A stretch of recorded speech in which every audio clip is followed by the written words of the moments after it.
di hari peringatan Pentakosta, di mana pada saat itu Roh Kudus boleh dicurahkan di hari ke-50. Mari kita mau memperingati, kita mempersiapkan hati kita mau menyembah Tuhan. Kita selalu percaya bahwa meskipun pada saat itu dia terangkat ke surga, tapi dia ada bagi kita, sehingga kita tidak perlu takut karena Tuhan menyertai kita. Kita mau angkat pujian ya.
Kau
kita masih menyembah Tuhan.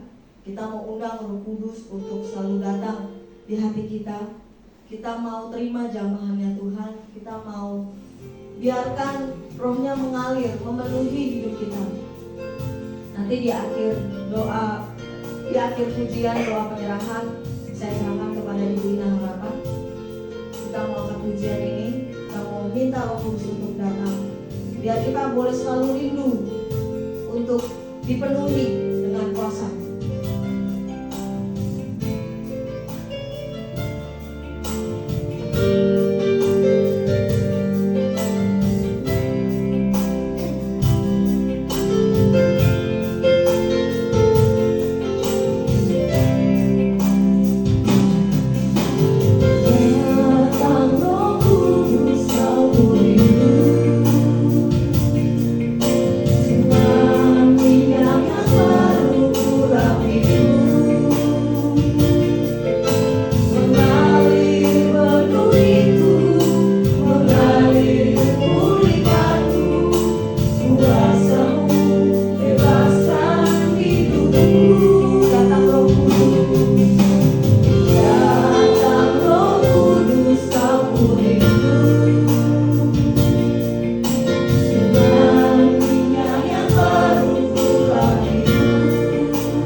Bapa yang baik dalam surga, Engkau tolong kami pada hari ini Tuhan. Kami mau Tuhan memuji dan memuliakan nama-Mu. Dan biarlah Roh Kudus Tuhan yang memberikan kekuatan dalam hidup kami.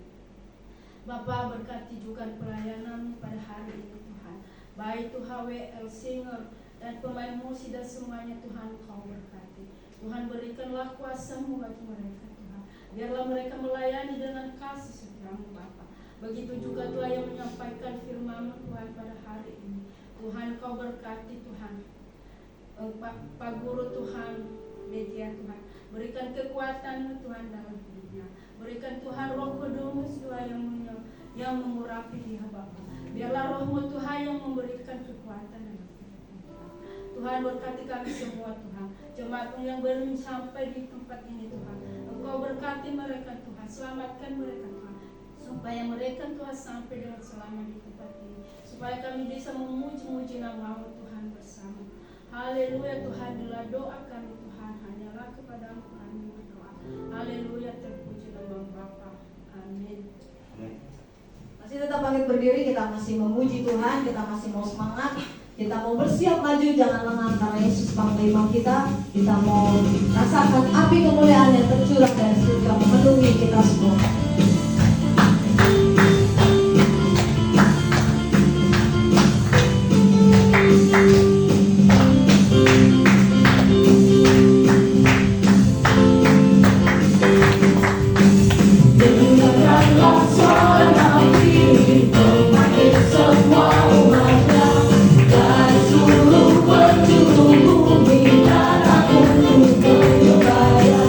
Dengarkanlah suara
persembahan.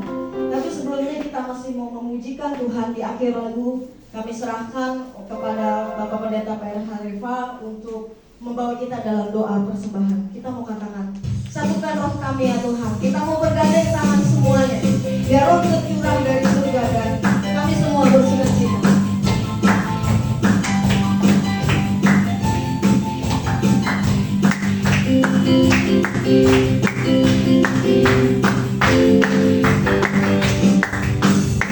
Satukanlah roh kami ya Tuhan, bergandeng tangan kami semuanya dalam hadirat-Mu kami menyembah-Mu.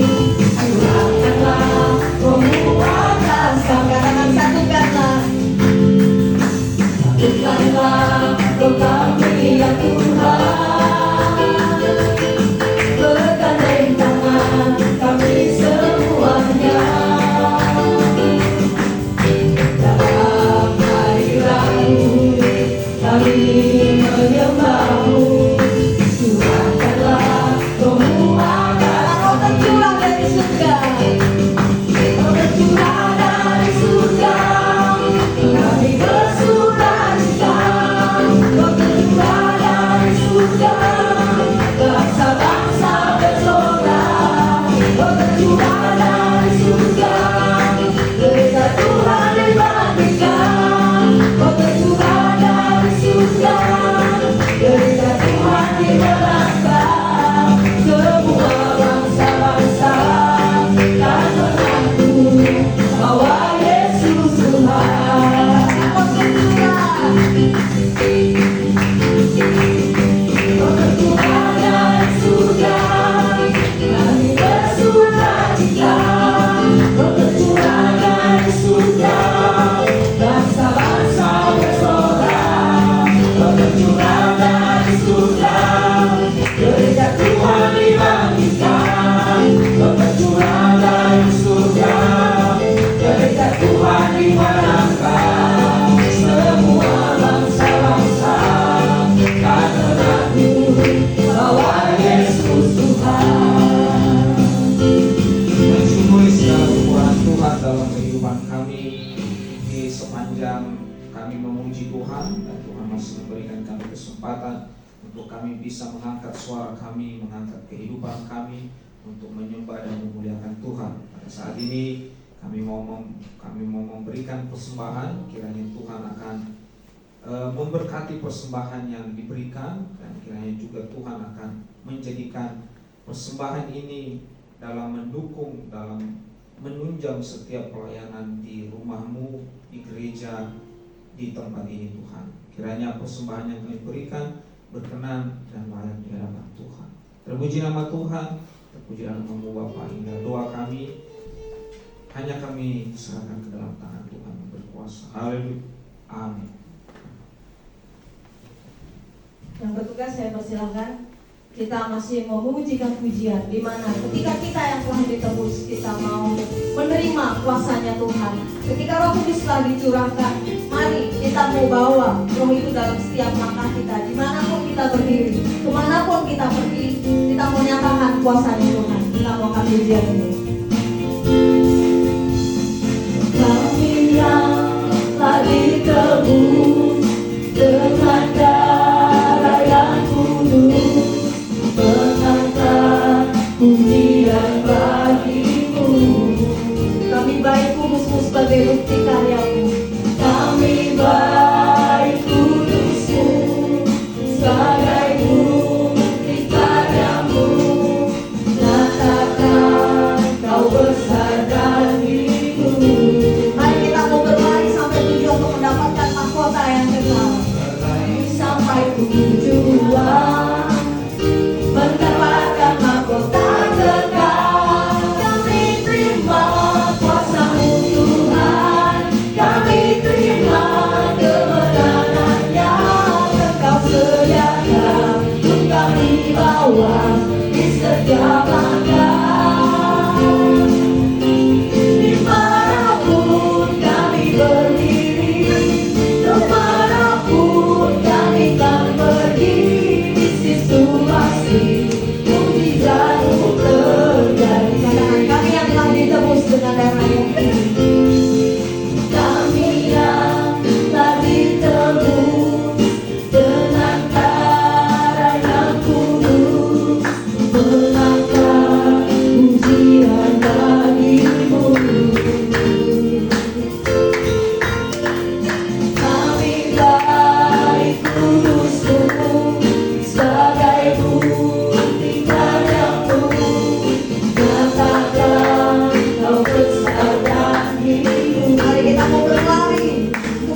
situ pasti mujizat terjadi. Di situ pasti,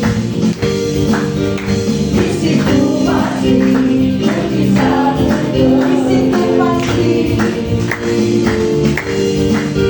di situ pasti mujizat terjadi. Kita mau siapkan hati kita untuk mendengarkan firman-Nya. Kita mau minta Tuhan untuk sentuh hati kita, untuk menerima kuasa-Nya, supaya hati kita boleh diubah untuk menjadi baru.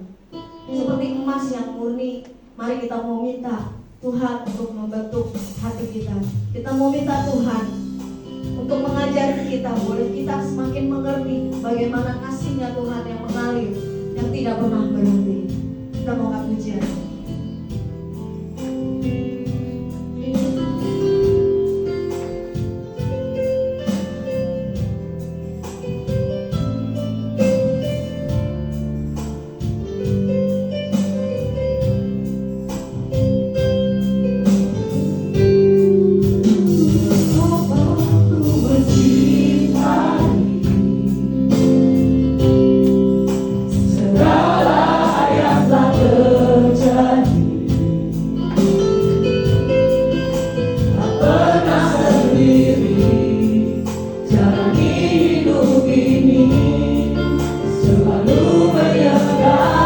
Betapa ku menyadari dalam hidup ini Tuhan, betapa ku menyadari di dalam hidupku ini Kau selalu memberi rancangan terbaik. Oleh karena katakan Bapa, sentuh hati kami Tuhan, ubah hidup kami Tuhan. Bapa, sentuh hatiku, ubah hidupku menjadi yang baru. Bagai emas yang murni, Kau membentuk berjalan hatiku. Bapa, ajarku mengerti sebuah kasih yang selalu memberi. Bagai air mengalir yang tiada pernah berhenti. Katakan betapa ku mencintai segala yang telah terjadi Tuhan. Betapa ku mencintai segala yang telah terjadi. Kami percaya Tuhan bahwa kami tidak pernah sendirian di dalam hidup ini, karena Tuhan pernah sendiri jalani hidup ini, selalu menyertai. Betapa ku menyadari, betapa ku menyadari Kau yang selalu memberi rancangan yang terbaik dalam hidupku. Betapa Kau mengasihi kami Tuhan. Kau selalu memberi rancangan terbaik. Oleh karena kasih, katakan Bapa, sentuh hati kami Tuhan, ubah kami Tuhan menjadi yang baru. Bapa, sentuh hatiku, ubah hidupku menjadi yang baru. Bagai emas yang murni, Kau membentuk berjalan hatiku. Bapa, ajarku mengerti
kita memperingati hari Pentakosta. Kalau anak-anak Tuhan, kalau orang Kristen ditanya Pentakosta itu apa? Pasti jawabannya apa? Hari pencurahan Roh Kudus. Tapi hari ini kita coba belajar apa yang disebut dengan Pentakosta itu. Saya perlu sampaikan kepada saudara sekalian, Pentakosta itu adalah tidak ada hubungannya sama sekali dengan Roh Kudus. Tidak ada hubungannya, tidak ada kaitannya sama sekali dengan Roh Kudus atau pencurahan Roh Kudus. Sama seperti Paskah, hari Pentakosta itu bukan hari raya Kristen, saudara sekalian. Ini adalah hari raya agama Yahudi yang biasa dirayakan pada hari ke-50, ya, setelah perayaan Paskah. Karena itu Pentakosta disebutlah hari ke-50. Ya, saya minta kepada Bapak Ibu kalau mau catat ini penting sebenarnya. Khususnya anak-anak teologi yang lagi belajar, dicatat aja. Saya akan mencoba menyampaikan pengajaran hari ini tentang Pentakosta. Karena arti Pentakosta ini di tengah-tengah orang Kristen sendiri berbeda-beda. Dan satu kata untuk Pentakosta itu mereka selalu mengatakan Pentakosta itulah hari pencurahan Roh Kudus. Benar memang, tapi kita harus tahu kronologisnya seperti apa. Kita harus tahu sejarahnya seperti apa Pentakosta itu. Jadi Pentakosta itu adalah hari yang ke-50. 50 kalau mono itu adalah satu, ya. Satu itu adalah mono, makanya kan suka dibilang monogami, satu istri. Beda dengan poligami, berarti istri lebih dari satu. Mono itu satu, di itu dua, seperti dikotomi, diagonal, itu dua. Kalau tri itu tiga, makanya kan disebut Tritunggal, tiga di dalam satu. Tetra itu empat, misalnya tetragamaton, yang berarti yang bicara tetra itu empat, ya. Nah, 5 itulah penta. 5 itulah penta. Makanya kan ada istilah pentateuch. Apa itu pentateuch? Kena teologi? 5 kitab Musa, 5 Taurat Musa. Itu pentateuch.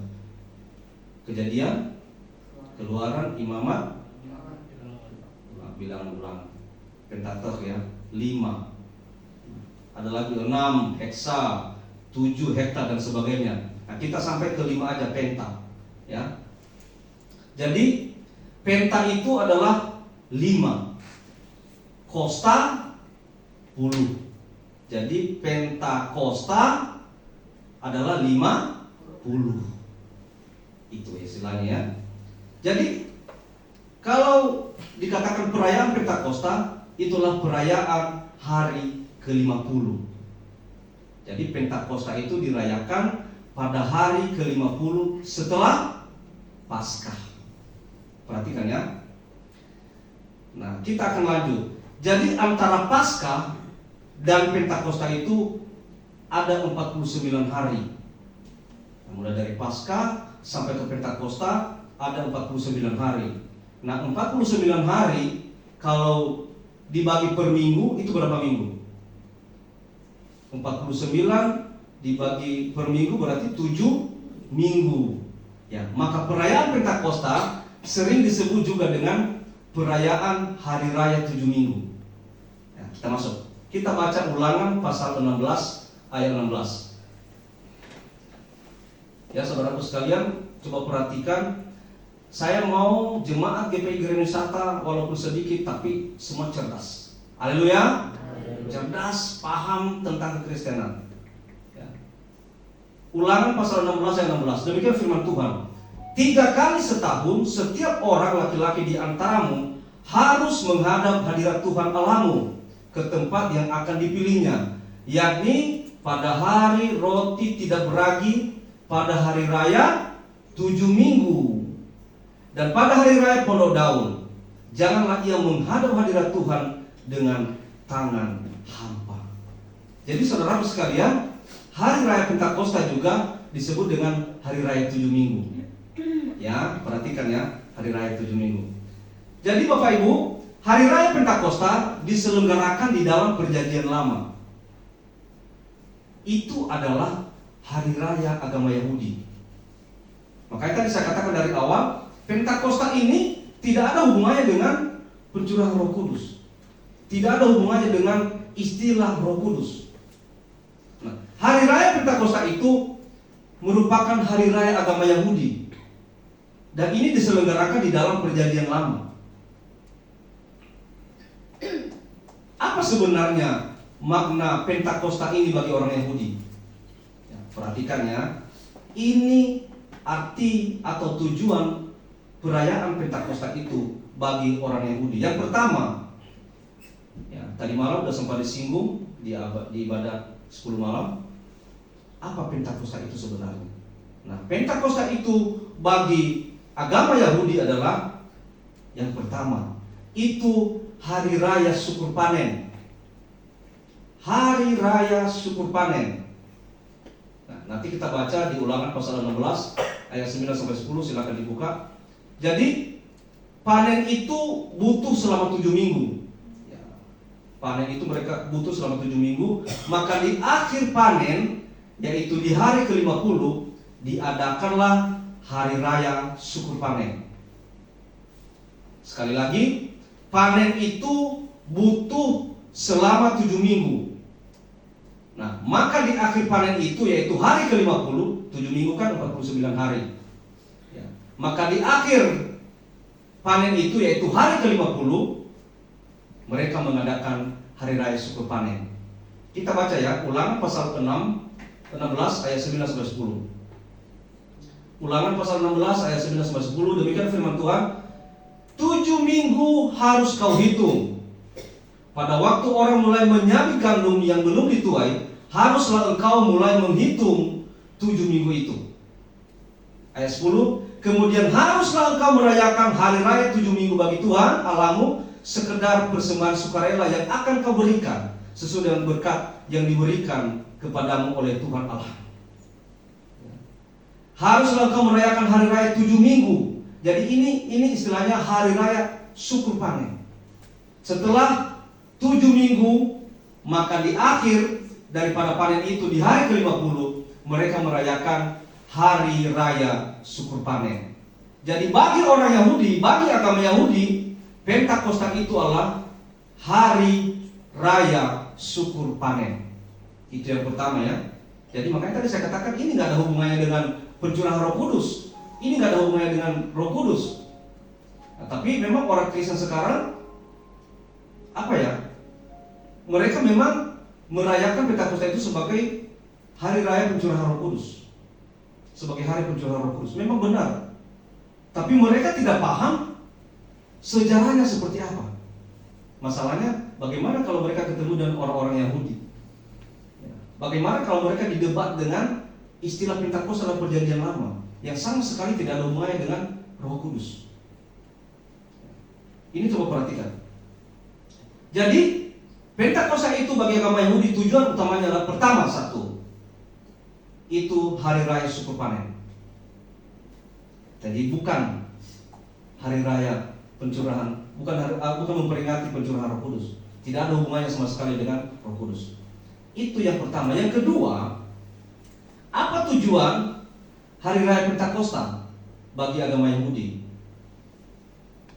Setelah hari raya syukur panen, yang kedua adalah hari raya syukur telah diberikan 10 hukum Taurat kepada bangsa Israel lewat Musa. Artinya mereka mensyukuri sejarah keselamatan yang telah Allah rancangkan kepada mereka. Itu tujuan keduanya bagi agama Yahudi. Hari raya syukur karena telah diberikan 10 hukum Taurat kepada bangsa Israel melalui Musa. Jadi mereka mensyukuri sejarah keselamatan yang telah Allah rancangkan kepada mereka. Inilah tujuan mereka merayakan hari raya Pentakosta. Jadi dari tujuan ini jelas bahwa sama sekali hari raya Pentakosta di agama Yahudi tidak ada hubungannya dengan Roh Kudus. Nah, orang Yahudi melaksanakan peringatan Pentakosta ini setiap tahun. Nah, jadi hari raya Pentakosta ini orang Yahudi selalu memperingatinya setiap tahun. Mereka selalu berkumpul, mereka selalu berpesta panen. Jadi ini setiap tahun rutin. Orang Yahudi selalu merayakan setiap tahun. Mereka pesta panen setiap tahun. Nah, suatu saat orang Yahudi merayakan hari Pentakosta. Perhatikan ya, di sini nanti maksudnya Roh Kudus. Perhatikan. Sekali lagi saya ulangi. Orang Yahudi melaksanakan peringatan Pentakosta ini setiap tahun. Jadi mereka selalu berkumpul, rame-rame. Mereka berkumpul untuk pesta panen. Nah, suatu saat ketika orang Yahudi ini merayakan hari Pentakosta, di situ juga ada murid-murid semuanya. Mereka lagi rame-rame merayakan hari Pentakosta bersama dengan murid-murid. Tiba-tiba Roh Kudus itu turun. Nanti kalau kita baca di Kisah Para Rasul pasal 2 ayat 1 sampai ke 4, di situ tiba-tiba Roh Kudus turun. Perhatikan ya. Ketika mereka sedang melaksanakan pesta panen, orang-orang Yahudi ini, disitulah tiba-tiba Roh Kudus turun. Artinya apa? Bahwa Roh Kudus itu turun sebelum, bukan sebelum. Roh Kudus itu turun setelah istilah Pentakosta ini ada. Jadi sebenarnya sebelumnya itu istilah Pentakosta ini sudah ada. Nah, ketika orang-orang Yahudi itu merayakan hari Pentakosta, suatu saat mereka itu merayakan hari Pentakosta, disitulah Roh Kudus itu turun. Coba kita baca ya, di Kisah Para Rasul pasal 2 ayat 1 sampai 4. Coba kita baca. Nah, disinilah peristiwa Roh Kudus itu dihubung-hubungkan dengan Pentakosta. Coba kita baca.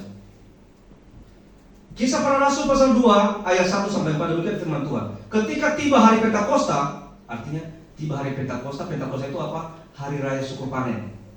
Jadi mereka sedang pesta panen, ya. Ketika tiba hari Pentakosta, semua orang percaya berkumpul di suatu tempat.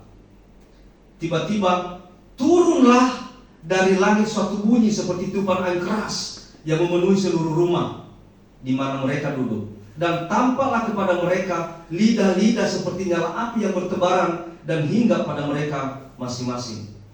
Ayat 4, maka penuhlah mereka dengan Roh Kudus, lalu mereka mulai berkata-kata dalam bahasa-bahasa lain seperti yang diberikan oleh Roh itu kepada mereka untuk mengatakannya. Jadi Roh Kudus itu turun setelah istilah Pentakosta ini ada. Ketika mereka merayakan hari raya panen, hari raya Pentakosta, maka tiba-tiba disitulah Roh Kudus turun. Makanya dikatakan Roh Kudus turun. Dan Roh Kudus turun seperti lidah-lidah api. Perhatikan ya, seperti lidah-lidah api. Jadi bukan lidah api yang besar, yang raksasa turun, bukan.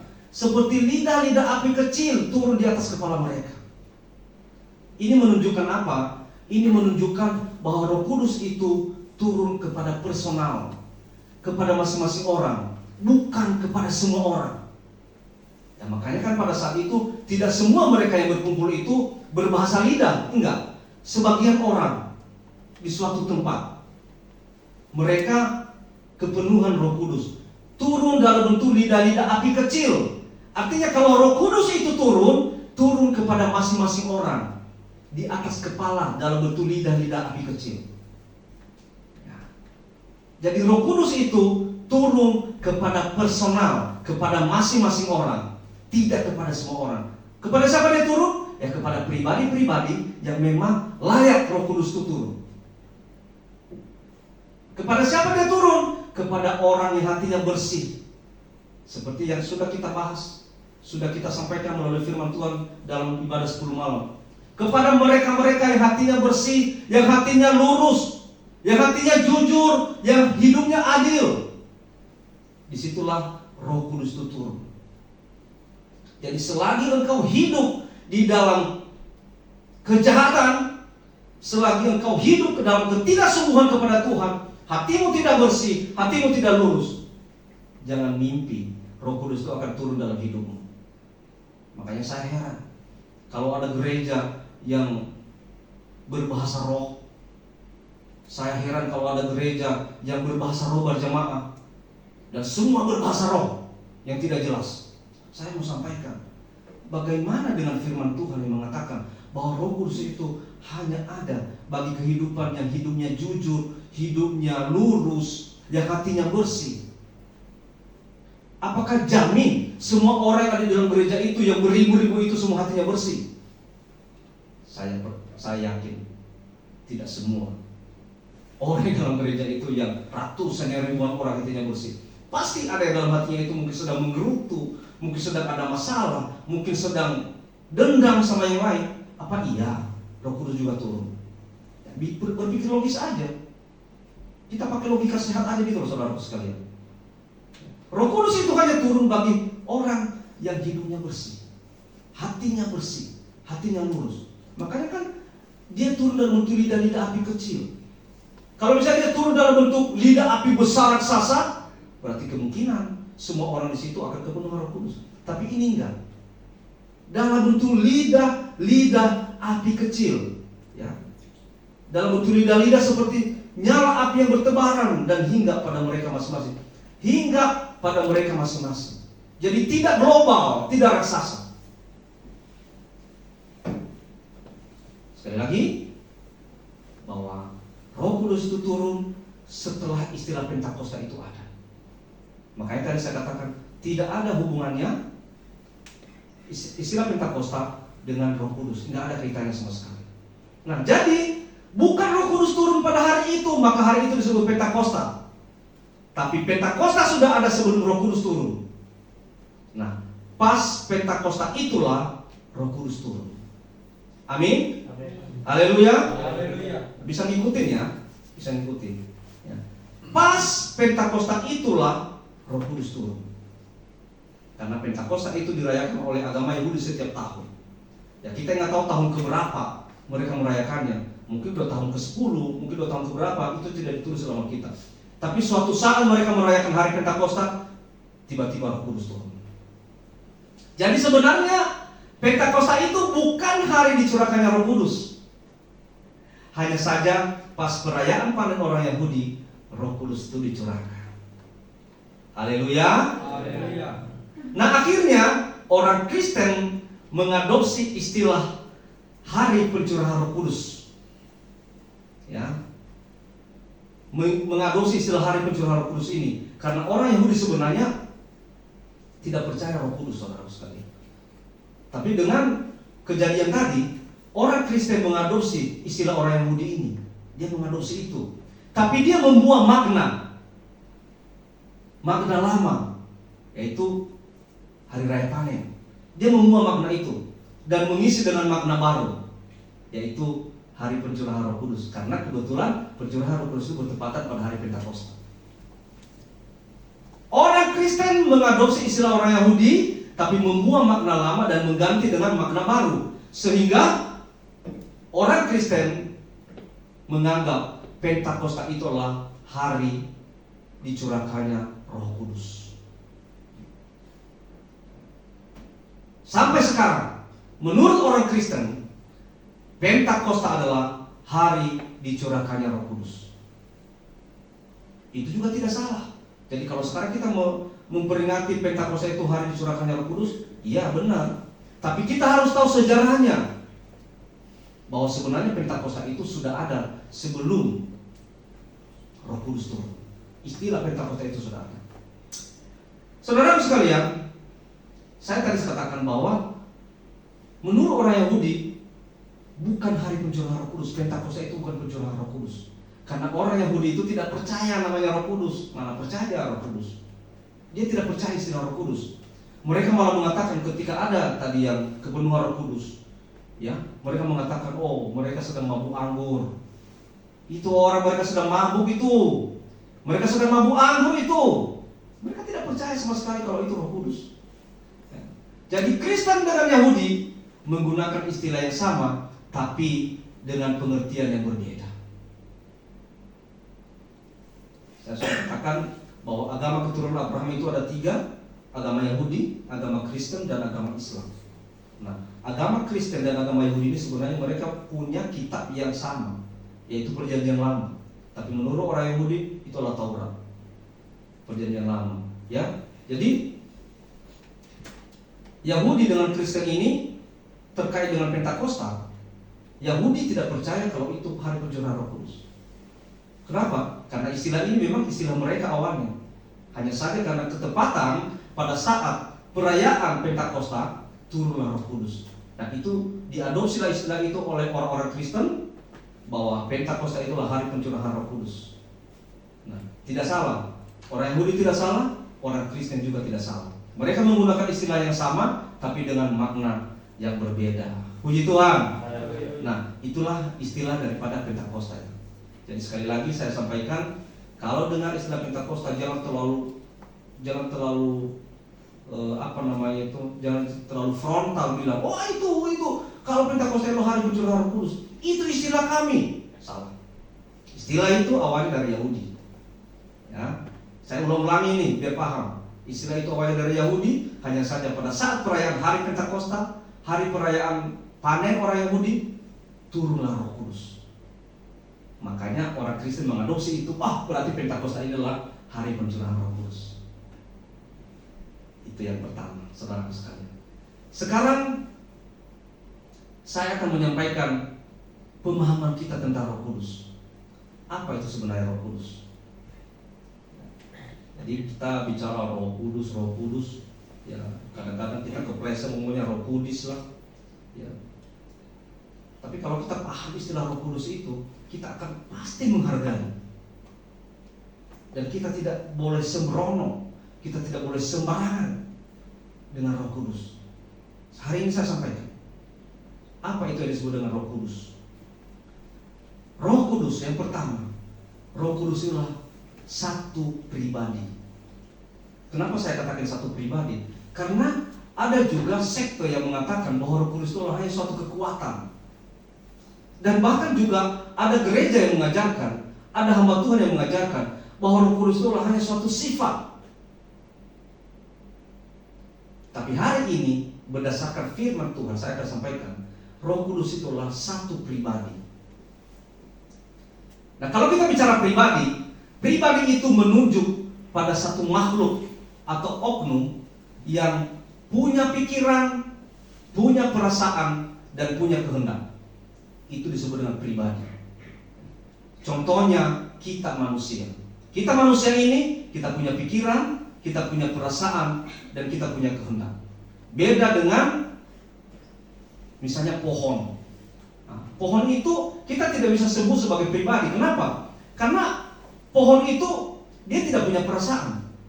Buktinya apa? Coba kita tebang pohon, coba kita potong pohon, coba kita tonjok itu pohon. Dia teriak nggak? Dia nangis nggak? Nggak berasa apa-apa. Potong aja di situ, tonjok aja, dia nggak berasa apa-apa. Kenapa? Karena dia tidak punya perasaan. Ya, makanya kita tidak bisa sebut pohon ini sebagai pribadi. Atau binatang misalnya. Binatang itu dia tidak punya akal, dia tidak punya pikiran. Bolehlah kita baca ya kalau kita baca di Mazmur 32 ayat 9, boleh dibuka.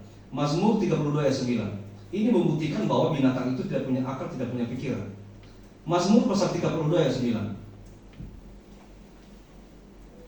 Silakan.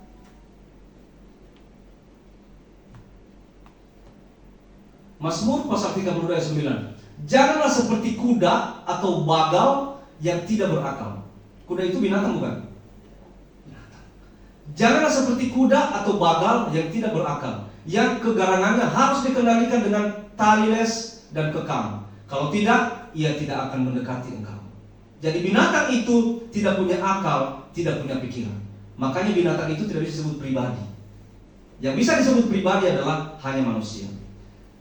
Nah, saudaraku sekalian, orang Kristen itu percaya Allah Tritunggal. Ya, semua percaya ya, yaitu percaya Allah yang esa di dalam hakikat dan 3 dalam pribadi, yaitu Allah Bapa, Allah Putra, dan Allah Roh Kudus. Jadi jelas di sini Roh Kudus adalah satu pribadi. Makanya dikatakan dalam 3 pribadi, Allah Bapa, Putra, dan Roh Kudus. Dan jelas di sini bahwa Roh Kudus adalah satu pribadi. Saya buktikan, saudara sekalian, saya akan buktikan bukti Roh Kudus sebagai pribadi, bahwa Roh Kudus itu punya pikiran, punya perasaan, dan punya kehendak. Kita baca di dalam 1 Korintus pasal 2 ayat 9 sampai 11. Ini membuktikan bahwa Roh Kudus itu punya pikiran, punya perasaan, punya kehendak. Roh Kudus bisa menyelidiki. Roh Kudus bisa menyelidiki. 1 Korintus pasal 2 ayat 9 sampai 11. Tapi saya baca ayat 10 saja. Demikian firman Tuhan. Karena kepada kita Allah telah menyatakannya oleh Roh. Sebab Roh menyelidiki segala sesuatu, bahkan hal-hal yang tersembunyi dalam diri Allah. Kalau dia bukan pribadi, nggak mungkin Roh Kudus ini menyelidiki. Nggak mungkin pohon itu menyelidiki. Nggak mungkin binatang itu yang tidak punya akal, tidak punya pikiran itu menyelidiki. Yang bisa menyelidiki adalah hanya pribadi yang punya akal, pikiran, perasaan, dan kehendak. Jadi Roh Kudus ini dikatakan di sini menyatakannya oleh Roh, sebab Roh menyelidiki segala sesuatu, bahkan hal-hal yang tersembunyi dalam diri Allah sekalipun dia bisa menyelidiki. Dalam diri Allah aja dia bisa menyelidiki, apalagi dalam diri kita, diri saya dan diri saudara. Jadi saudaraku sekalian, ketika engkau pun berbuat jahat, punya pikiran jelek terhadap orang lain, ketika engkau punya hati yang tidak bersih, yang tidak lurus, atau ingin menjahatin orang lain, ingat, Roh Kudus itu bisa menyelidiki saudaraku sekalian. Hal-hal yang tersembunyi sekalipun Roh Kudus itu bisa selidiki dalam hidup saudara. Kenapa? Karena dia itulah pribadi. Haleluya. Haleluya. Haleluya. Itu yang pertama. Yang kedua, Roh Kudus itu bisa berdoa. Pohon bisa berdoa enggak? Pohon bisa berdoa enggak? Binatang bisa berdoa enggak? Yang bisa berdoa itu adalah hanya pribadi yang punya pikiran, perasaan, dan kehendak. Roh Kudus ini bisa berdoa. Saya baca dari Roma pasal 8 ayat 27. Demikian firman Tuhan. Dan Allah yang menyelidiki hati nurani mengetahui maksud Roh itu, yaitu bahwa ia sesuai dengan kehendak Allah berdoa untuk orang-orang kudus. Sekali lagi, berdoa untuk orang-orang kudus. Ini artinya bahwa Roh Kudus itu adalah satu pribadi. Dia bukan pohon, dia bukan binatang, dia bukan hanya seperti sifat, dia bukan hanya suatu kekuatan, tapi dia satu pribadi. Makanya dia bisa berdoa. Berdoa untuk orang-orang kudus. Dua ya. Yang pertama tadi Roh Kudus bisa menyelidiki, yang kedua Roh Kudus bisa berdoa, dan yang ketiga membuktikan bahwa Roh Kudus itu adalah pribadi. Roh Kudus bisa mengajar dan mengingatkan orang percaya. Injil Yohanes pasal 14 ayat 26. Injil Yohanes pasal 14 ayat 26. Demikian firman Tuhan.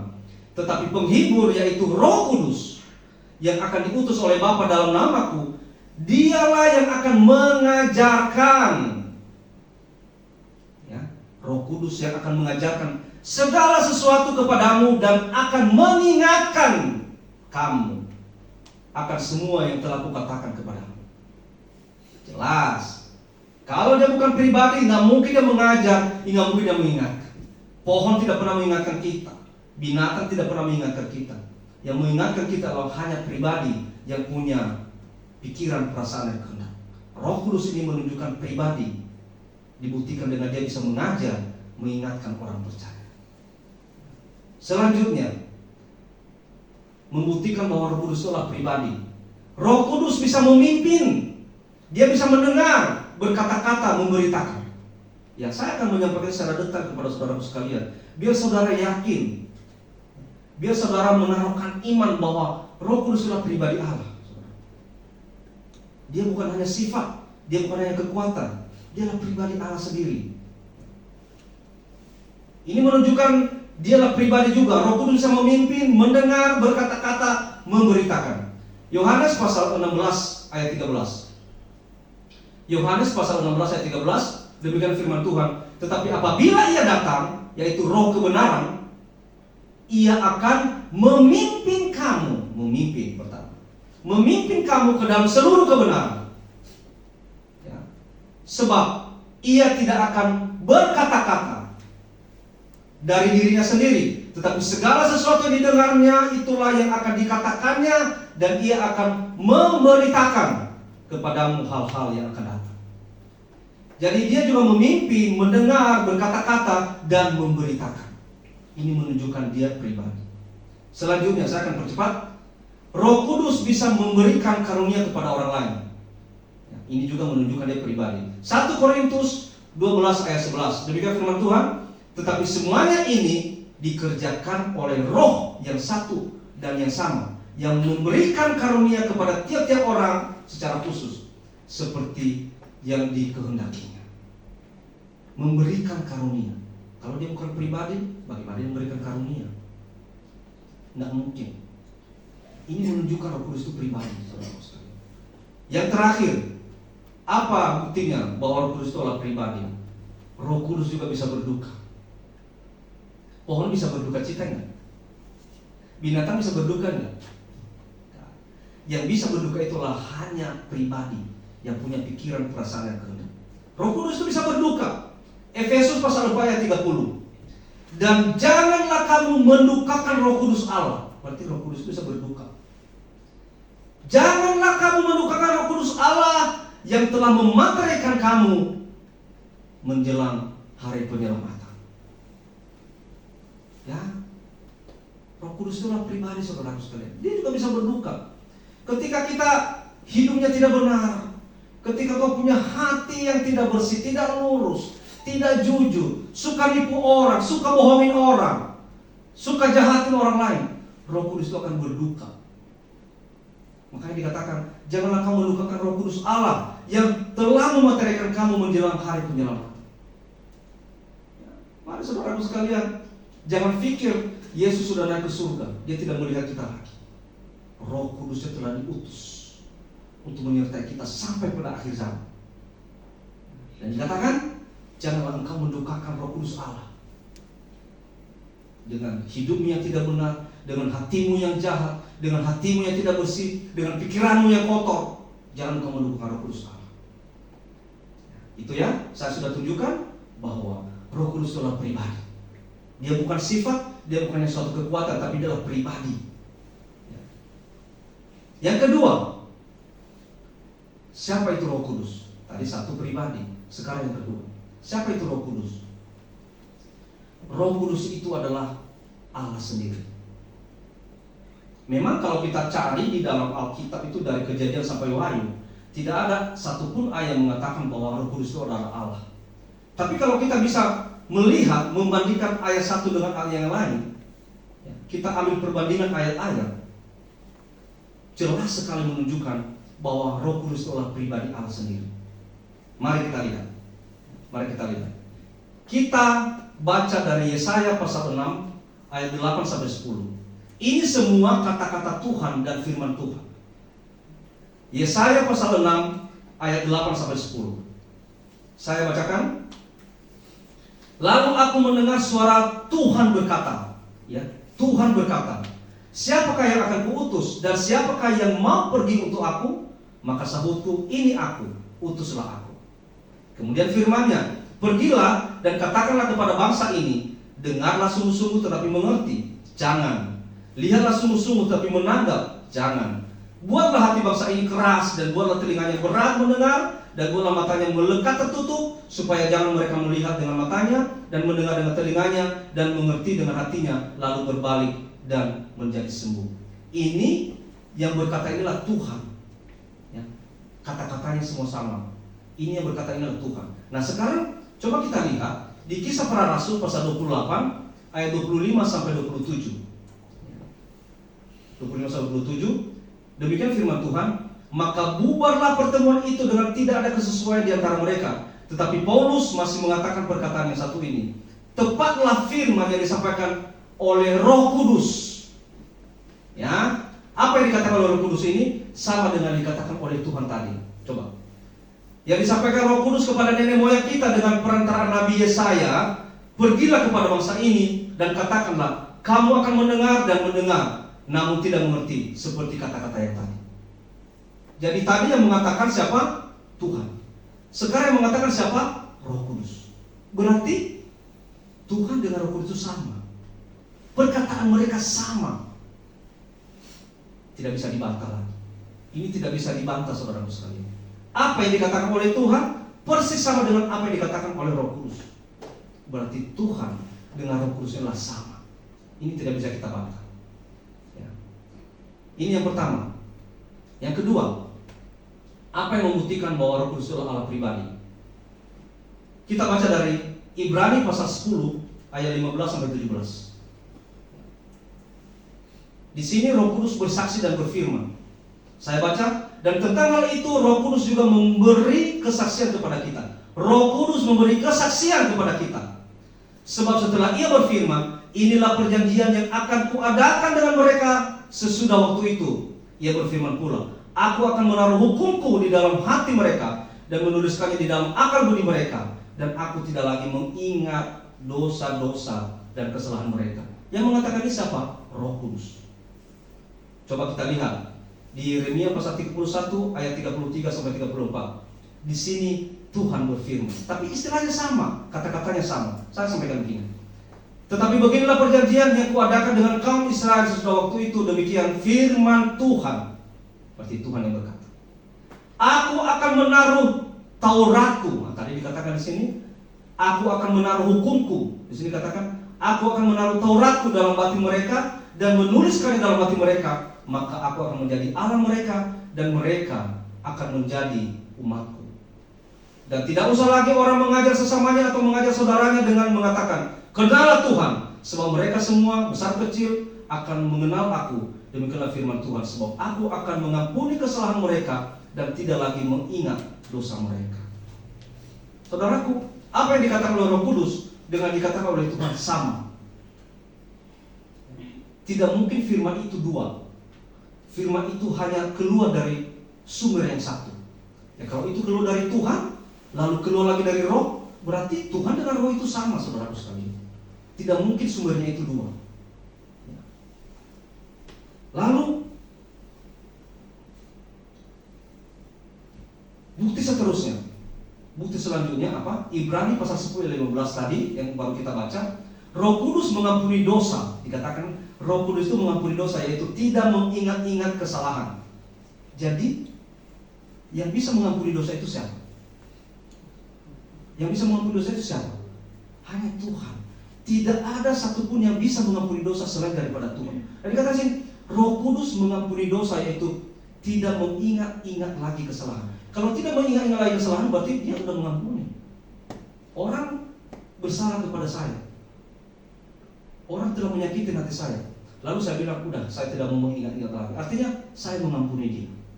Nah, Roh Kudus ini tidak mengingat-ingat dosa lagi, tidak mengingat-ingat kesalahan lagi. Jadi, sebenarnya yang bisa mengampuni itu, yang tidak mengingat-ingat dosa lagi, siapa? Hanya pribadi Allah. Nah, kalau Roh Kudus tidak mengingat-ingat dosa lagi, Roh Kudus mengampuni dosa, berarti siapa dia kalau bukan pribadi Allah?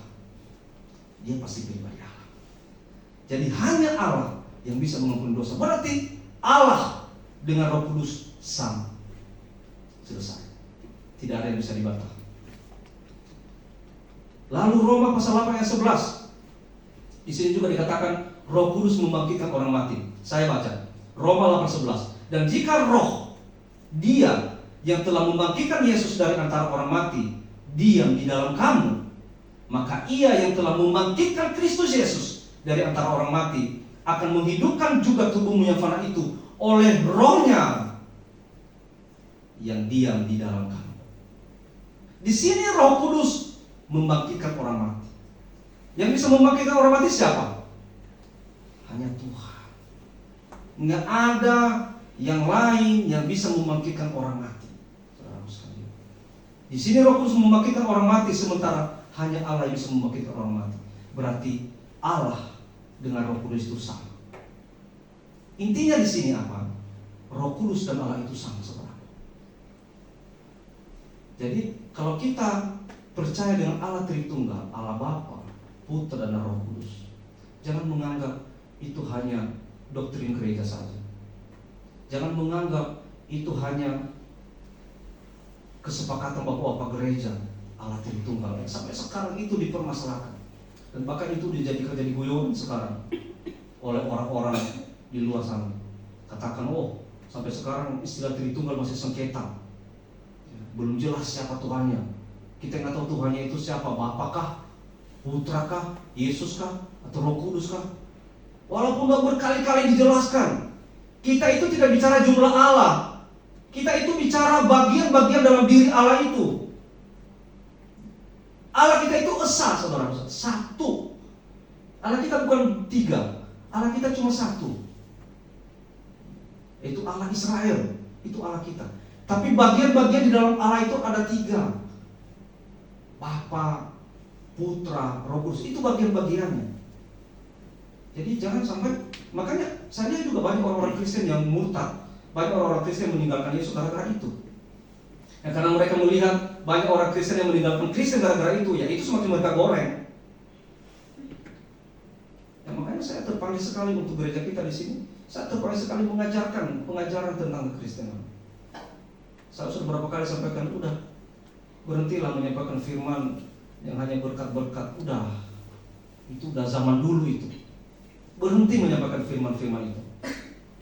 Sampaikan sekarang pengajaran kepada jemaat seperti ini. Apa itu Pentakosta? Apa itu Tritunggal? Apa itu Yesus? Apa itu Roh Kudus? Apa itu Allah Bapa? Nah, jemaat harus mengerti itu, sehingga ketika di luar mereka didebat, mereka bisa menjelaskan. Haleluya. Jadilah orang-orang Kristen yang pintar. Jadilah orang-orang Kristen yang cerdas. Waktu pertama saya ketemu dengan keluarga Bapak Maharapan ini, Bapak Maharapan itu banyak sekali bertanya ke saya. Dan saya lihat pertanyaannya semua, aduh, ini pertanyaan-pertanyaan itu pertanyaan-pertanyaan yang sangat-sangat mendasar. Apa dia bilang pertama ketemu? Pak Pendeta, ada lualangi Yesus adalah sangat-sangat standar, saudaraku sekalian. Tapi jangan salah loh, pertanyaan itu kalau kita tidak bisa jawab, dia bisa murtad. Ada lualangi Yesus adalah. Kalau bahasa Indonesia, apakah Yesus itu Tuhan? Ya, iya dong. Bahana ini lagu ya. Hana ini mati ya. Anu mati lo balangi. Manilu sama mati lo balangi. Bah mati bawa lo balang. Berarti kan cukup gaya kan? Barulah saya jelaskan sedikit-sedikit. Pak Maharapan si mati tidak unfa anihania. Nafa lo balanginya dengan mati. Fatulah disoguli dalam anak no sobo Yesus. Tapi dalam bentuk firman Tuhan. Baru ya bilang pada dulu. Pertanyaan standar, saudaraku sekalian. Tapi jangan disepelekan itu. Ketika kita tidak bisa menjelaskan itu, dia bisa murtad. Dia bisa meninggalkan Kristen. Wah, saya nggak mau punya Tuhan yang mati. Saya nggak mau punya Tuhan yang lapar. Saya nggak mau punya Tuhan yang haus. Tapi saya coba menjelaskan kepada Bapak Maharapan dengan tenang. Ya, saya coba menjelaskan dengan bahasa yang bisa dicerna. Puji Tuhan, sekarang Bapak Maharapan, dia sekarang ya rajinlah ke gereja. Kebetulan hari ini aja nggak datang karena ada urusan. Kayak gitu, saudaraku sekalian. Coba kalau saya tidak bisa menjelaskan, bagaimana kalau dia menanyakan kepada saudara? Ini hanawa mati lo balangi. Lo balangi, Yesus sudah lo balangi mati. Ayo kan ayo dan urung-urung sa sebenarnya dalam bah. Semua dengar lah. Apa gue? Gimana pamarah pa ay. Ti buyo-buyo na ugo ade. Ilo ko na marap na to eh. Ti lego ya ko ni Kristo ade. Walu ya agama gue mahal mulu. Saudara sekalian, kenapa? Karena kita tidak bisa menjelaskan. Itulah yang saya bilang tadi. Berhentilah menyampaikan firman Tuhan hanya berkat-berkat. Nah, semua juga tahu itu kok. Mengikuti Yesus pasti diberkati, pasti. Tapi yang perlu sekarang kita sampaikan kekristenan itu seperti apa. Sampaikan pengajaran. Ya. Saya sudah menyampaikannya, memahami Roh Kudus seperti apa. Roh Kudus adalah pribadi dan Roh Kudus adalah Allah sendiri. Sekarang, bagaimana sikap kita? Ketika kita tahu Roh Kudus adalah pribadi, ketika kita tahu Roh Kudus adalah pribadi Allah sendiri, bagaimana sikap kita? Perhatikan. Sikap kita adalah kita harus menjalin relasi dengan Roh Kudus antar pribadi. Sekarang yang bersama-sama dengan kita itulah Roh Kudus. Dia akan bersama-sama dengan kita sampai akhir zaman. Nah, sikap kita sekarang, binalah relasi, jalinlah relasi dengan Roh Kudus antar pribadi. Jangan fitnah Roh Kudus. Jangan dustai Roh Kudus. Jangan tentang dia. Jangan hujat apalagi. Kemarin kita baru dengar firman Tuhan yang saya sampaikan. Lukas pasal 12:10 dikatakan, jangan menghujat Roh Kudus. Yang menghujat Roh Kudus, maka apa? Tidak mendapat pengampunan. Ya. Yang menghujat Roh Kudus tidak mendapat pengampunan. Makanya jangan menghujat Roh Kudus. Jangan padamkan Roh Kudus dalam hidupmu. Karena Roh Kudus bisa berduka. Kenapa dia bisa berduka? Karena dia adalah pribadi. Ini sekarang tugas kita. Kita yang sudah bertahun-tahun jadi Kristen, kita yang dilahirkan dari keluarga Kristen, sangat malang hidup kita kalau kita tidak paham bahwa Roh Kudus adalah pribadi. Kalau Roh Kudus adalah Allah sendiri. Pahami itu dan imani itu. Oleh karena mulai sekarang hidup kita ini, hidup yang sudah ditebus, itu hidup kita adalah milik Kristus. Oleh karena janganlah perlakukan hidupmu seenak-enakmu. Hidup gue, siapa yang melarang? Fauri-fauriku, terserah aku. Mau lo merokok, mau lo mabuk, mau lo fasuti, mau lo famairalame, terserah aku. Terserah gue. Gue mau mabuk, minum, merokok, main perempuan, itu urusan saya. Hidup gue.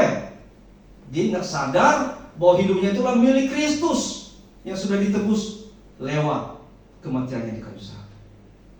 Pahami. Ya, kalau kita memahami itu, maka kita tidak sekali-sekali berani untuk mendustai Roh Kudus, untuk menentang Roh Kudus, untuk menghujat apalagi. Karena ingat ya, sekali lagi yang menghujat Roh Kudus, maka dia tidak akan mendapat pengampunan. Kalau dia tidak mendapat pengampunan, tempatnya di mana? Hidup yang tidak mendapat pengampunan, tempatnya di mana? Neraka. Ingat saudara sekalian, jangan main-main. Jangan pikir hanya Roh Kudus. Jangan main-main saudara sekalian. Menghujat Roh Kudus tidak mendapat pengampunan, dan tempatnya adalah di api neraka. Oleh karenanya 10 hari berlalu kita telah melaksanakan ibadah 10 malam. Banyak firman Tuhan yang telah kita dengar, menasihatkan kita. Nah, hari ini mari hargai peringatan pencurahan Roh Kudus hari ini. Semoga Roh Kudus dalam hidup kita tidak akan padam, tidak pernah pergi dari kita.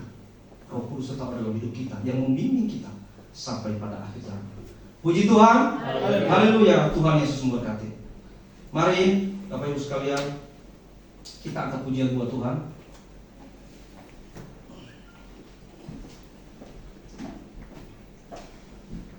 Roh Kudus hadir di sini, mengalir di bait suci.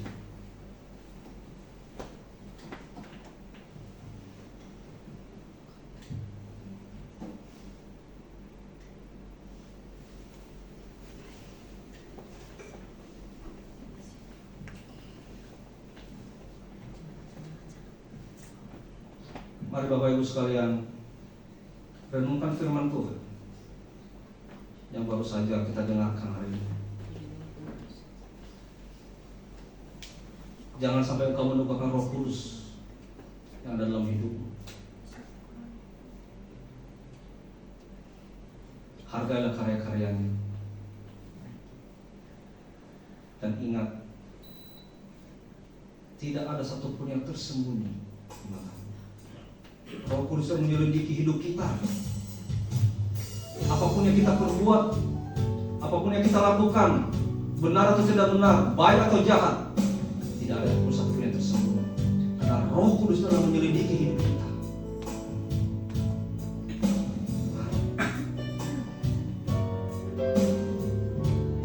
Jaga hidupmu, jaga kesucian hatimu. Pikiran yang bersih harus kita tahan ke dalam hidup kita. Karena Roh Kudus itu tidak mau hadir dalam kehidupan orang yang kotor, yang najis. Dia hanya mau berdiam di dalam kehidupan orang yang menjaga kesucian hidup. Mari angkat pujian ini. Roh Kudus hadir di sini mengalir di bait suci. Haleluya. Roh Kudus hadir di sini mengalir di bait suci. Perkara ajaib pun terjadi, kuasa mukjizat nyata. Karena Roh Allah sedang bekerja. Sekali lagi, Roh Kudus hadir di sini mengalir di bait suci. Perkara ajaib pun terjadi, kuasa mukjizat nyata. Karena Roh Allah sedang bekerja. Tiada yang mustahil dan tiada yang sukar bila Roh Allah turut bekerja. Tiada yang mustahil bagi orang percaya. Bila Roh Allah turut bekerja di antara kita. Bapak Ibu yang dikasihi Tuhan, ketika Roh Kudus itu bekerja dalam kehidupanku, dalam kehidupan saudara, dalam kehidupan kita semua, maka tidak ada yang mustahil. Apapun yang bagi manusia itu tidak mungkin, bagi Tuhan akan mungkin semuanya. Bagi manusia tidak bisa, maka bagi Tuhan pasti bisa. Ketika Roh Kudus itu turut bekerja dalam kehidupan kita. Mungkin kita bertanya-tanya, kenapa setiap pergumulan saya, kenapa setiap doa-doa saya tidak dikabulkan oleh Tuhan? Kenapa ketika saya dalam kesesatan, ketika saya dalam kesulitan, di mana Tuhan? Kenapa Tuhan tidak ada? Dalam koreksi hidupmu, koreksi hatimu, introspeksi diri. Jangan-jangan Roh Kudus tidak turut bekerja lagi dalam hidupmu. Kenapa Roh Kudus tidak turut bekerja? Mungkin hatimu kurang bersih, mungkin pikiranmu tidak bersih, mungkin engkau tidak menjaga kekudusan hidupmu, mungkin engkau tidak menjaga kesucian hatimu, sehingga Roh Kudus tidak bekerja lagi, tidak turut bekerja lagi. Mari hari ini, jangan hanya suka menyalahkan Tuhan. Jangan hanya suka menyalahkan orang lain, menyalahkan pribadi orang lain, menyalahkan lingkungan. Kenapa saya susah, sulit dan susah? Introspeksi diri saudaraku sekalian.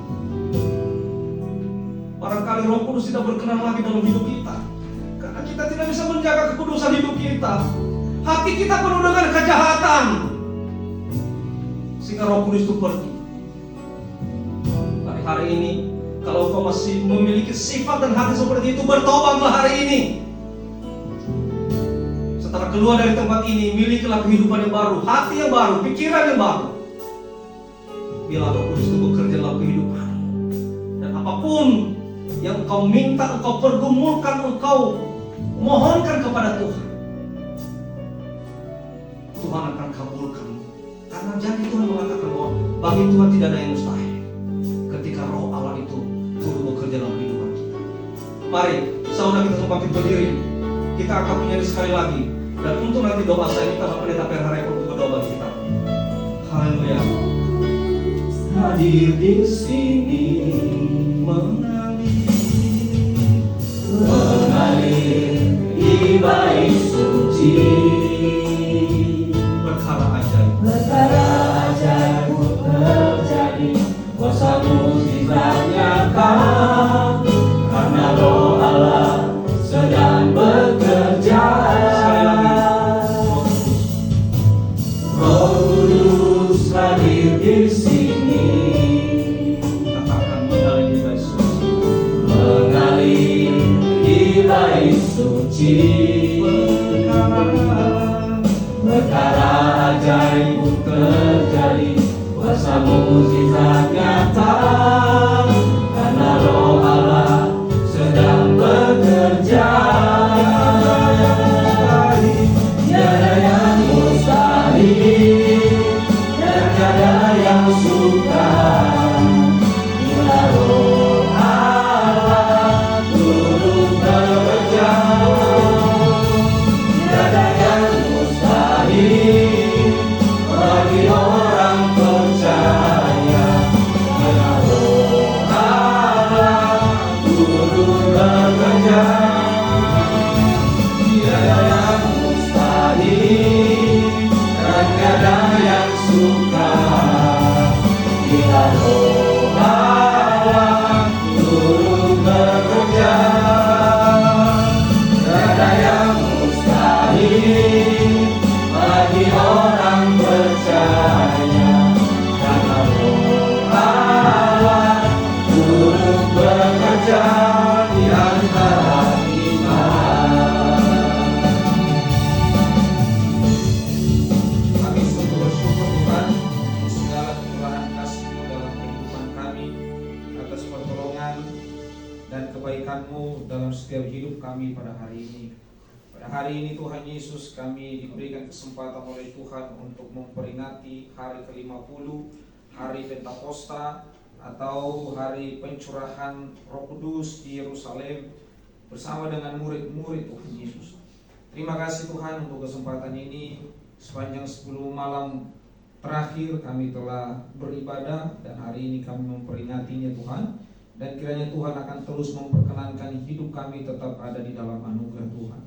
Terima kasih untuk segala kebaikan dan kasih-Mu dalam hidup kami Tuhan. Terlebih untuk pemberitaan firman Tuhan pada hari ini. Tuhan telah menolong kami, Tuhan telah memberikan kami pemahaman melalui hamba-Mu pimpinan jemaat yang sudah memberkati kami melalui kebenaran firman-Mu. Kiranya Tuhan akan melimpahkan kasih dan kemurahan-Mu dalam kehidupannya, bahkan dalam kehidupan keluarga, pekerjaan, anak-anak yang sudah Tuhan anugerahkan, senantiasa ada di dalam tangan kuasa Tuhan. Engkau terus akan melimpahkan kasih-Mu, Engkau akan terus melimpahkan kemurahan-Mu bagi keluarga hamba-Mu pimpinan jemaat.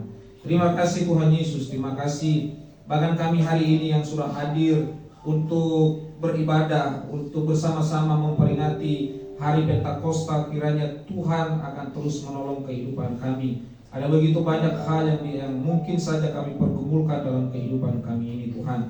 Kiranya Tuhan akan menolong kami. Kiranya Tuhan akan menuntun, memimpin kehidupan kami, supaya kami tetap ada di dalam anugerah kasih-Mu Tuhan Yesus. Ketika kami ada di dalam kesulitan dalam pergumulan, ketika kami ada di dalam kesusahan dalam pergumulan, ketika hidup kami terhimpit oleh karena dunia ini, kami mohonkan kepada Tuhan, kiranya Tuhan akan terus memegang hidup kami. Kiranya Tuhan akan terus memegang erat tangan kami Tuhan, supaya kami tidak terlepas dari Engkau Tuhan Yesus, sehingga kami akan tetap ada di dalam anugerah kasih-Mu Tuhan. Terima kasih Tuhan Yesus, terima kasih Bapa. Inilah kehidupan kami Tuhan Yesus. Bahkan gereja Pentakosta di seluruh Indonesia pada hari ini juga yang memperingati akan hari Pentakosta Tuhan. Kiranya juga Tuhan akan menolong setiap pemberitaan firman Tuhan, hamba-hambamu yang melayani di altar-Mu pada hari ini di seluruh Indonesia, juga Tuhan akan menolong, mengurapi dan juga menyertai, menyembunyikan mereka di balik salib-Mu Tuhan Yesus, agar setiap firman Tuhan yang disampaikan di belakang mimbar gereja pada hari ini Bapak, itu akan menjadi firman Tuhan yang hidup bagi setiap umat-Mu, bagi setiap jemaat. Terima kasih Tuhan Yesus, terima kasih. Siapapun yang hari ini yang sudah melayani Tuhan, bermain musik, backing vokal, infocus, yang juga mengumpulkan persembahan, pendoa juga, Tuhan Engkau berkati, Tuhan Engkau sertai. Kiranya dalam segala pergumulan mereka, pekerjaan mereka, Engkau akan menyertai kehidupan mereka dan memberkatinya Tuhan. Jangan lepaskan mereka Bapa. Kiranya Engkau memberikan terus semangat roh yang menyala-nyala dalam hidup mereka, agar mereka juga tetap ada di dalam tangan kuasa Tuhan. Bahkan hari ini yang sudah memimpin kami untuk menaikkan puji-pujian bagi Engkau Tuhan, Engkau juga mengurapi, Engkau juga menolong, bahkan dalam pekerjaan, dalam segala apapun pergumulan hidupnya, juga Tuhan berkati. Terima kasih Tuhan Yesus, terima kasih Bapak. Jika sebentar Bapak kami akan mengakhiri segala rangkaian peribadatan kami pada hari ini, bahkan ketika kami pulang dari tempat ini Bapak, Engkau akan menyertai setiap perjalanan kami, Engkau akan menuntun setiap perjalanan kami. Ketika kami kembali kepada realitas kehidupan kami, maka representatif dari Roh Kudus itu kami akan mempraktekannya dalam kehidupan kami sehari-hari. Kiranya Tuhan akan terus menolong kami Tuhan. Kiranya melalui Roh-Mu yang kudus itu, yang menolong kami, yang menghibur kehidupan kami, akan terus kami implementasikan dalam kehidupan kami, sehingga orang-orang yang di luar sana yang belum percaya kepada Engkau, mereka melihat pribadi-Mu dalam hidup kami, sehingga mereka melihat akan kasih sayang Tuhan dalam hidup kami, sehingga ada yang berbeda dalam diri kami Tuhan. Terima kasih Tuhan Yesus, sertai perjalanan kami hari ini, sehingga hari ini Bapa, kami bisa melewati hari ini hanya di dalam kasih kemurahan Tuhan saja. Terima kasih Tuhan Yesus, terima kasih Bapa. Inilah hidup kami, inilah ibadah kami, hanya kami serahkan ke dalam tangan-Mu, dan kami akan mengakhirinya Bapa dengan doa Bapa kami. Bapa kami dalam surga, dikuduskanlah nama-Mu, datanglah kerajaan-Mu, jadilah kehendak-Mu. Berilah kami pada hari ini makanan kami secukupnya. Ampunilah kami akan segala kesalahan kami, seperti kami mengampuni orang yang bersalah kepada kami.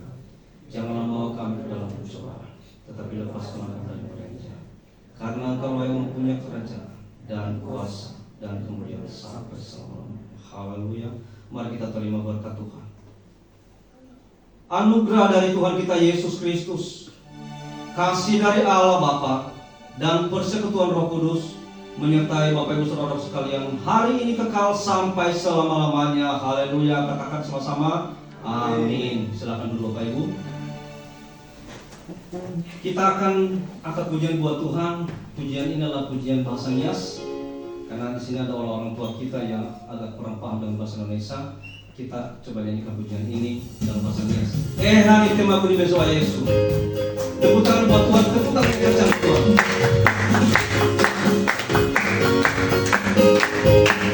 Haleluya. Hari temaku. Hari temaku.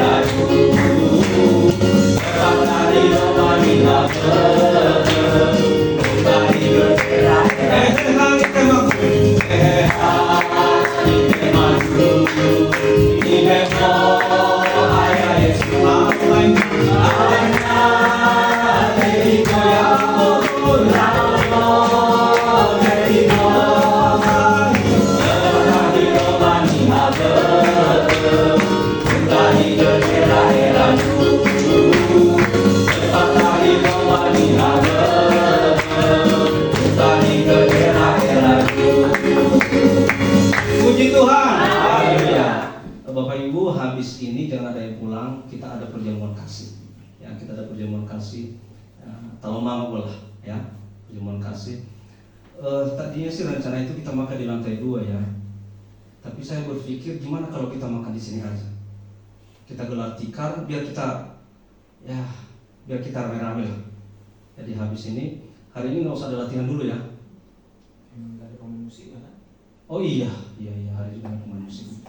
Jadi hari ini kita nggak ada latihan, habis doa nanti pelayang, langsung gelar tikar, anak-anak muda nanti geser semua ke belakang, gelar tikar, buka sepatu semua, gelar tikar, kita makan di sini. Ya, puji Tuhan. Haleluya.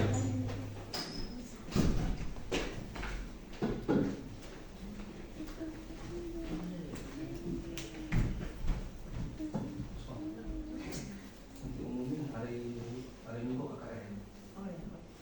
KKR jam 2. Jadi kita ibadah dulu, habis ibadah kita harus makan. Hah? Hari Minggu aja lah. Latihan apa nih? Hari Minggu aja.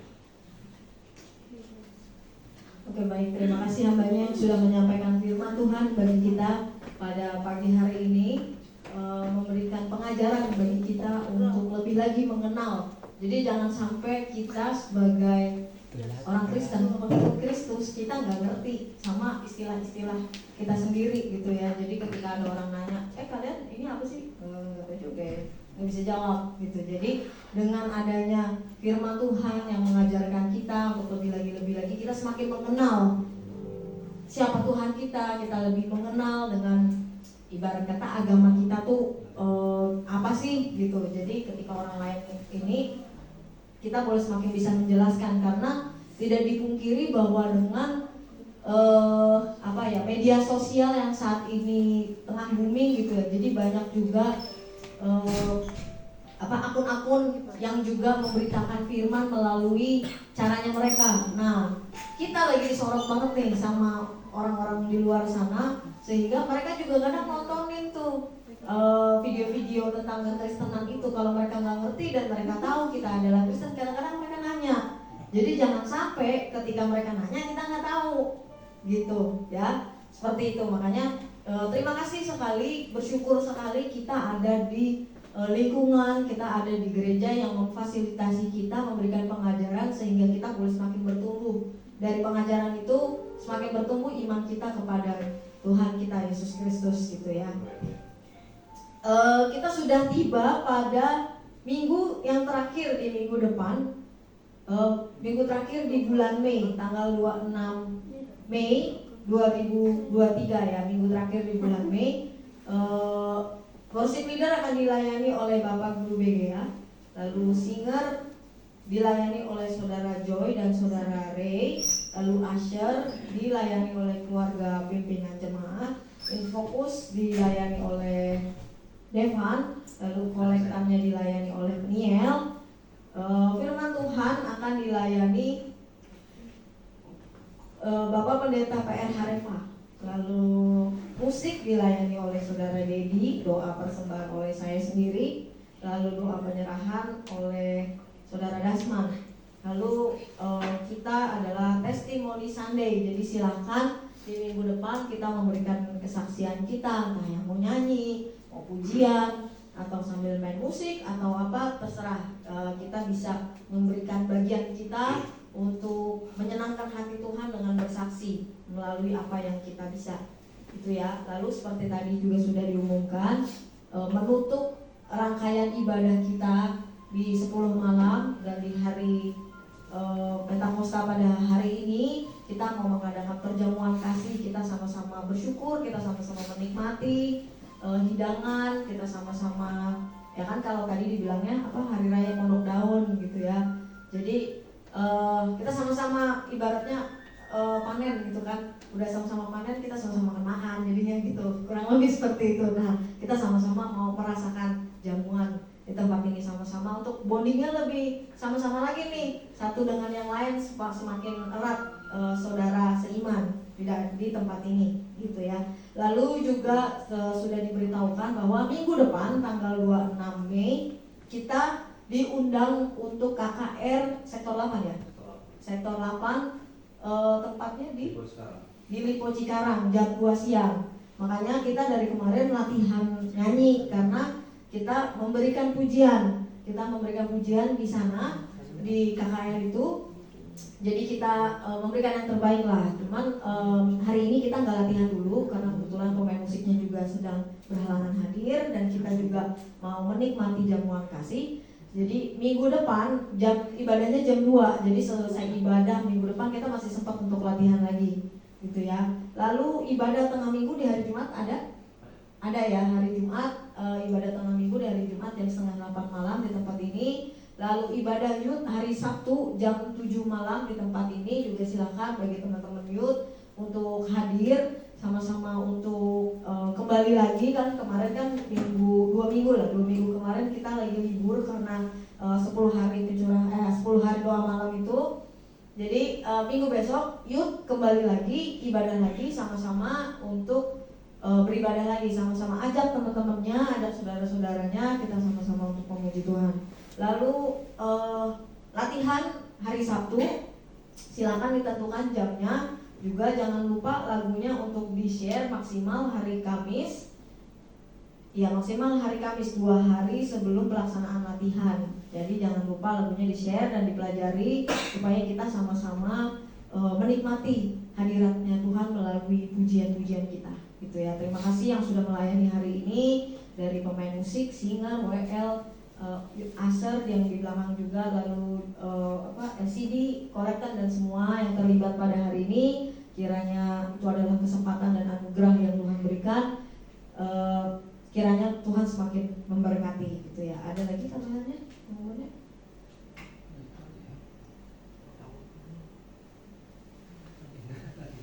Ada lagi? Udah? Oh ya, hari Minggu itu kita naik mobil aja dari sini ya. Kita ada 3 mobil kan. Jadi semuanya naik mobil aja. Dan mobil kan terlalu jauh. Oke, baik. Jadi karena tempatnya di Lipo Cikarang ya, minggu depan kita bisa pergi sama-sama naik mobil ya, naik kendaraan. Jadi nggak perlu naik motor, nanti bisa balik lagi ke sini. Oke, itu aja. Saya rasa mari kita bersalam-salaman, kita memberikan persembahan yang berikutnya. Kita mau sama-sama katakan beragam-ragam kita hadir di sini, tetapi kita satu. Tidak ada yang hitam, tidak ada yang putih, tidak ada yang tua, tidak ada yang muda. Kita tetap satu di dalam Tuhan. Beragam-ragam kita hadir di sini, tetapi kita satu. Di dalam Tuhan tidak ada yang hitam, tidak ada yang putih. Kita bersaudara di dalam Tuhan karena kita percaya Yesus Tuhan, Dialah Raja segala raja.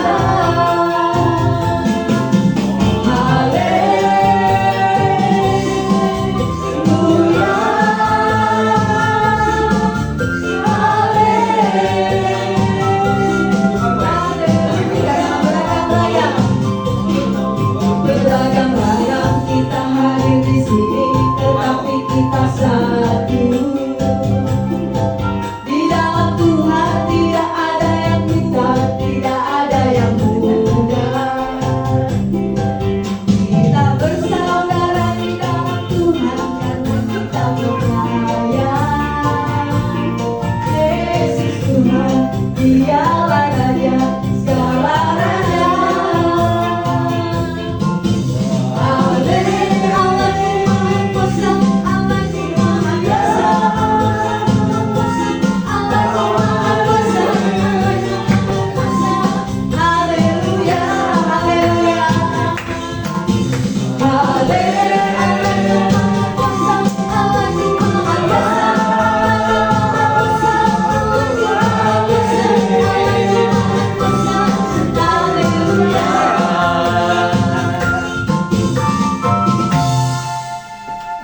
Terima kasih, Tuhan Yesus memberkati. Selamat hari Minggu.